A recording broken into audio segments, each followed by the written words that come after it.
In this video, I want to tell you more about how to pause a dunning for a particular customer invoice or invoice group when you want to temporarily stop send them the dunning letters because you're resolving disputes, queries, or you have a discussion through another channel, whatever reason that you have. When you pause the dunning, you can indicate the reason for stopping the dunning process for that particular customer invoice or invoice group. Just to be clear, in this video I show you the customer invoice, not the invoice group, because I don't have that particular feature enabled in this demo account.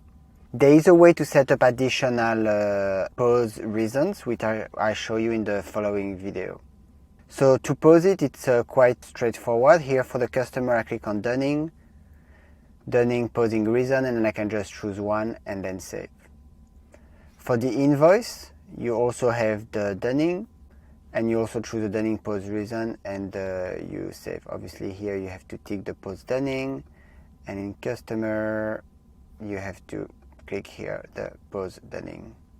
If the dunning has been paused, you can clear the pause dunning again on that dunning subtab just by unchecking the pause dunning checkbox. And the dunning later may be sent to the customer depending on the dunning evaluation result. When you clear the pause dunning box, it will immediately trigger the dunning evaluation workflow. NetSuite may be sending a dunning letter to the customer depending on the dunning evaluation result. And the dunning pause reason and the pause reason detail will also be cleared. If you want to have more flexibility or go a bit deeper into the chasing and the collection, then have a look at Kolleno.com. That can help you. It's fully integrated with the Suite app.